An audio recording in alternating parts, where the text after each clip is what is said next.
the final episode of Dexter Original Sin aired, so let's talk about it.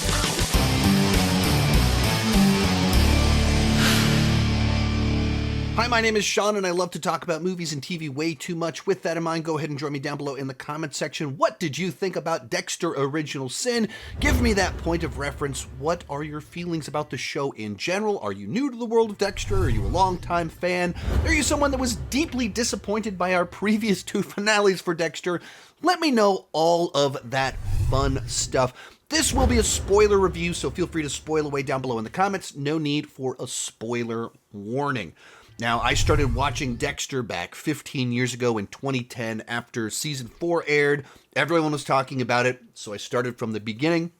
And I've been a massive fan ever since, but like so many other people, I was so deeply disappointed by the original ending to the show. Didn't help any that 1 week later was the Breaking Bad finale, which is one of the great finales of all time. They came back and they gave us a New Blood, which I liked a lot of it. Didn't fully capture the vibe of what I like about Dexter, but I liked a lot about it. And then once again, it gave us an incredibly disappointing finale. I went into Original Sin with very modest expectations, just hoping we can capture some of the fun of Dexter. But even the idea of doing a prequel, we're recasting so many different characters from the show. I didn't know how that was going to play out. Did it win me over? Let's get started with the review. And the best way I can think of to describe Original Sin is like it's the best possible Dexter fan fiction, where at its core, doing a concept like this, where we're taking so many classic characters from the original run and having different people playing them, and we're redoing certain sequences that we saw in flashbacks in the original show, or extending on many different ideas from there, that inherently gives off a fanfiction-y kind of vibe. Fanfiction doesn't mean bad, but it just kind of feels like we're watching someone trying to create something in the continuity, not actually part of the mainline continuity. But as I said, it's like the best possible version of that, where it absolutely was kind of able to tap into that original Dexter vibe that made the early seasons of the show so good. That you have this serial killer that kills serial killers and wrestling with his moral code, his social awkwardness, trying to fit in while not being able to actually organically connect with other people. He's just playing pretend. And so you get all the dark humor that comes with that.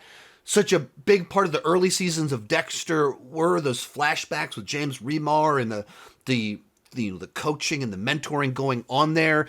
And that's a major element of this version of the show, of course, because Morgan is now just a present timeline character in the show. And so it just taps into and replicates a bunch of the elements that is the vibe of classic Dexter. And whether it's just, doing nostalgia baiting, whatever it is, it's tapping into it. You feel like you're watching the early days. It's reminiscent of the early days. And whether that's a cheap trick or not, it works. Like it's an enjoyable Dexter experience. That if you want to get back to a certain type of storytelling with certain elements, that's what this does. And where New Blood was certainly more fresh, takes Dexter and puts him in a wildly different context. His characterization is different because he's so trying to contain who he is for so much of the show, and then he's a father, and it's all these different dynamics with the Dexter character. So it's fresh, and that's kind of what made it interesting, but it also made it dull because we tuned in for Dexter being Dexter. And this might be a safe Dexter spinoff. It might be overtly kind of a fan service project in certain ways, but they did a really good job at it. That's the kind of the nature of the whole thing, that in many ways it's playing it safe. It's going back to the familiar. It's not taking big risks. It's not challenging the audience. It's going, people like this about the show, so how can we deliver that again? But delivering a good version of a safe version of Dexter. That's the show.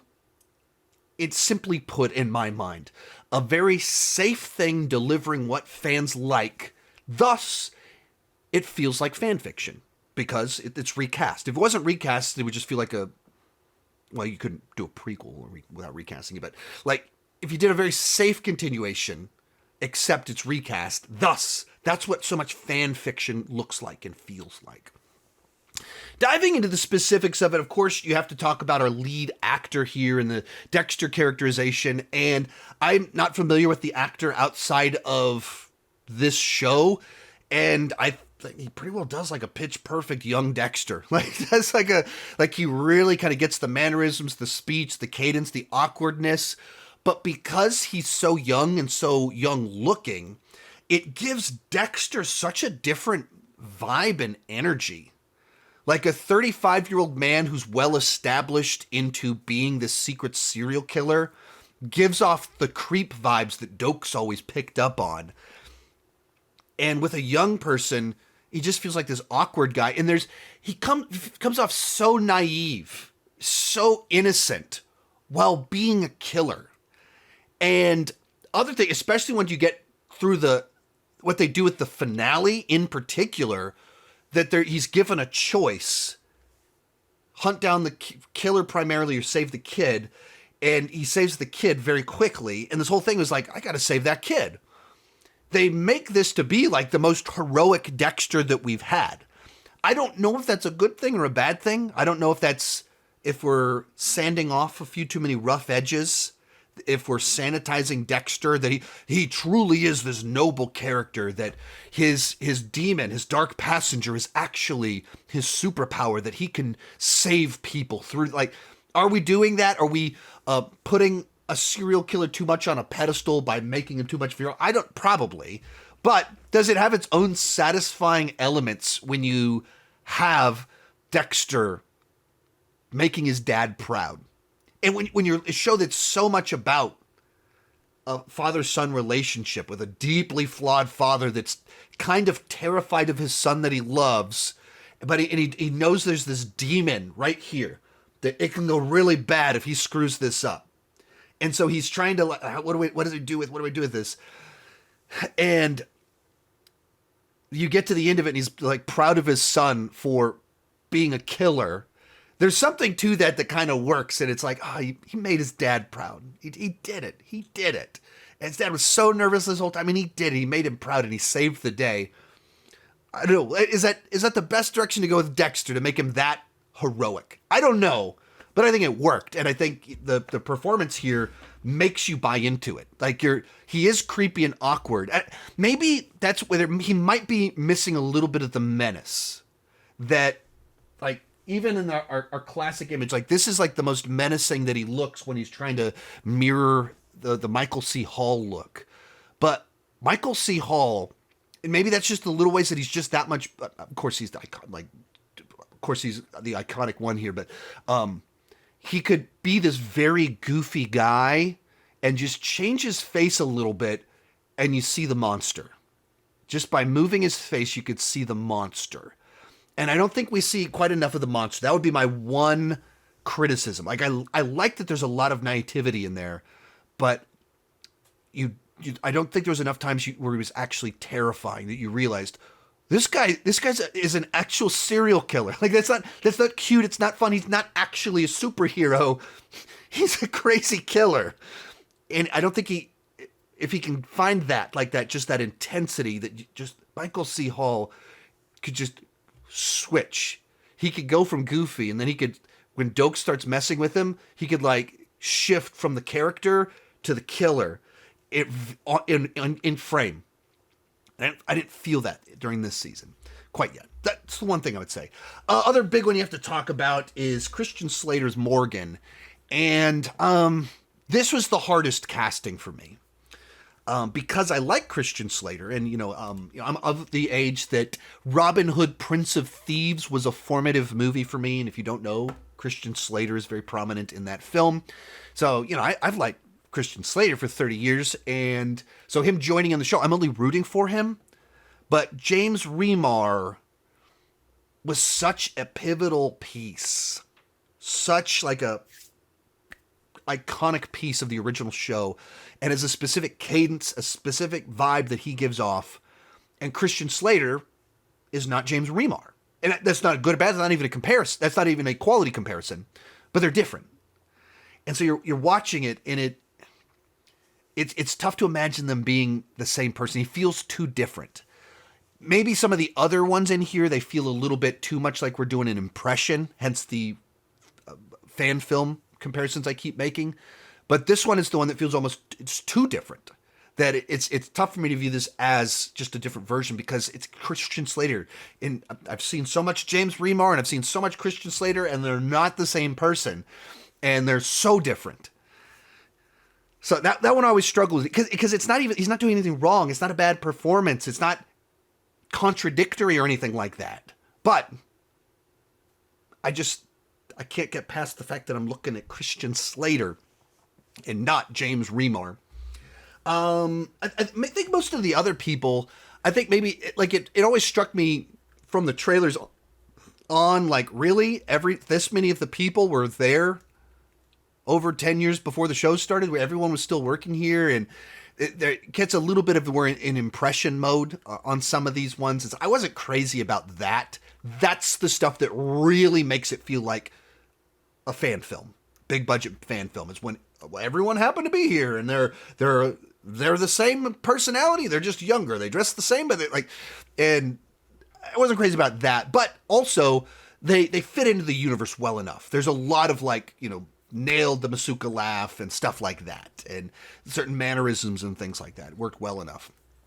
On our new characters, always like Patrick Dempsey, and I don't know if this is like a late career shift for him, but he's always playing secret killers. It's a bit of an odd choice, but it's kind of fun because he can be charming and famously McDreamy on Grey's Anatomy. So he's like classic, good-looking, safe boyfriend material, and then you make him that guy, crazy killer guy. It's kind of fun. So I thought, it worked. I dug it. In classic Dexter villain sort of stuff, that there's mystery investigation. Who is it? That's Sarah Michelle Gellar. Pause on Sarah Michelle Gellar. A week ago, I was at a film festival. It's at a awards show, the Critics' Choice. She was at the table next to me, like one table over from me, with Orlando Bloom and Rachel Brosnahan, the new Lois Lane. They were one table over from me, and the whole time my wife and I are not even watching the show. We're just staring at them the whole time, that's Buffy the Vampire Slayer. But to her character on the show, I thought she was totally wasted. I don't know if they have plans for this character, if they do multiple seasons, if they needed to cast someone really good early on.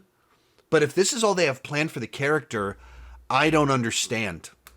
I don't understand why she's here. Because the character is only memorable or interesting because it's Buffy the Vampire Slayer. And look, it's Sarah Michelle Gellar. If you remove that, she's didn't have a strong purpose on the show. And that's so notable because Dexter as a show has always had very memorable side characters. The reason that you have to recast Batista and LaGuardia and Masuka and Deborah, because they're such great iconic characters that the ensemble is a lot of fun. Dexter is a top TV show character of all time, just such a great concept, played to perfection with so many intricate details to it. But then he's surrounded by an ensemble that is so fun to be around, that they are memorable and they are a part of the formula that you need to have back, which is one of the reasons that New Blood just lost it. I mean, even the city of Miami is a character on the show. So losing that setting means you also lose the music, the color scheme. And so New Blood just felt so different and detached. But also, you didn't have this lively set of side characters. And so when you cast Sarah Michelle Gellar on your new show that is known for, franchises known for great side characters, and she just isn't given anything to do. I don't know what's going on here. Like, is the plan that she is the boss next season or something, like she gets promoted? So they went, we know we're planning on doing multiple seasons. We know that this season's boss is going to not stick around for season 2. So we need someone that we can put into that position. Like, is that what it is? And if that's what it is, I get it. Fair. Okay, let's do it.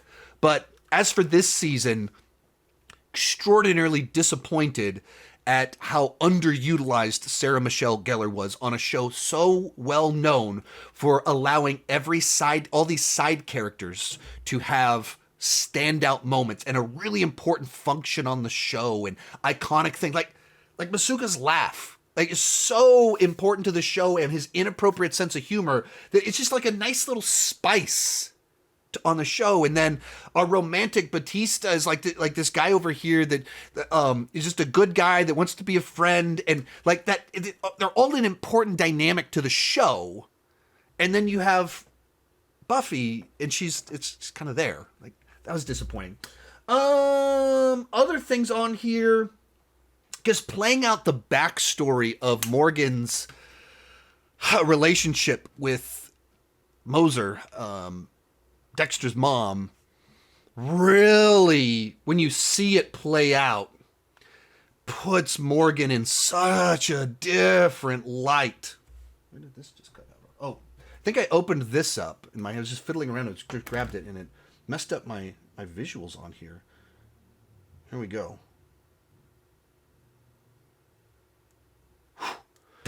That was scary. You wouldn't know what video you're watching if that wasn't up there. But when you see it play out, you realize just how jacked up Dexter's backstory is, and how Morgan is not, like, in season 1 of Dexter, when you watch it from the beginning, it, like, Dexter has his dad on such a pedestal of, like, he taught me this code. And then by the end of it, it's kind of revealed, oh, it's more complicated than that. And then later seasons with the affair being revealed, like, oh, there's more to it. But when you watch it play out for a full season, knowing where it's at, you just get like knots in your stomach. Watching it, like, oh, this is not good. This is bad. And so I don't know. That's I thought it was actually, for something that's rehashing information we already know, pretty effective in creating the tragedy that is Dexter and his brother, Biney. And I guess that's the last one to talk about on here. I don't know exactly where they're going with his brother. And I mean, it's certainly with the end of the show teasing that he'll come back for later seasons as this recurring shadow watching over Dexter and haunting Morgan. But I as soon as you start doing that, I think you start doing things that make it feel a little bit too, like, for 10 years, he was just watching from a distance. Like, that's what you're establishing. So this feels like something maybe should have been introduced later on, or just tease it much more lightly here. And maybe they're worried how many seasons they'll get or stuff like that. So they didn't want to save it for too long. They knew they wanted to establish that Morgan had been watching him and was aware of what he was trying to connect with Dexter. But it seems like now I'm hitting more buttons. Gotta move everything. Move everything out of the way. Not touch it anymore. But feel like we're getting too too many pieces. And when you start being like, he was that close for so long and Dexter never connected, that's the fan fiction side of things a little bit to me. Now, I when it does the montage of all the homes he was in the finale, and you see the tragedy of like what he experienced, some of it I felt was a little bit too on the nose of everywhere he went, he was bullied. and it only caused the monster to come out more and more. I get it, that what you're going for here. Also, it feels like if everyone was that like bad, I think you diminish the concept that he was just just ruined by the original incident. So I don't know. I don't know that I needed him to have the montage of the kid threw him in the closet and then the guy stole his food so he got stabbed in the head. Like, I don't know that I needed that montage there. And you could have gone, he was clearly very broken and more volatile very early on, so the Morgans didn't take him, and you send him to the home where he had no actual family. I think you could have, I think it would have worked.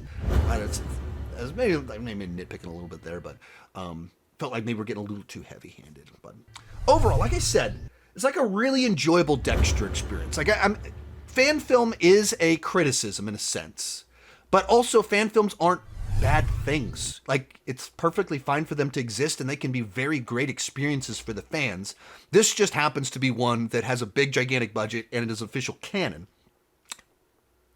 So I hope that comes off right. But as soon as you're recasting so many people and trying to go back so much to the classic formula, that's where that language comes from. So I really enjoyed it. And of all the seasons of Dexter, this to me is, I haven't decided exactly where it falls in my ranking of the seasons, but pretty well probably the best season from the classic original run in my mind, or somewhere in that ballpark. So it's like right in the middle. Like the later seasons I thought all were pretty weak, and then the beginning seasons were all really strong. So it's like kind of like right in the middle for me, because it recaptured the energy, whereas the later seasons stepped on my toes a lot with really bad finales. Make of that what you will. Let me know your thoughts down below. I did a previous ranking of the Dexter movies after New Blood, as well as I'm starting to review the individual seasons. Posted my season 1 review just yesterday. You can check that out somewhere around here. Thank you so much for watching. Keep talking movies and TV.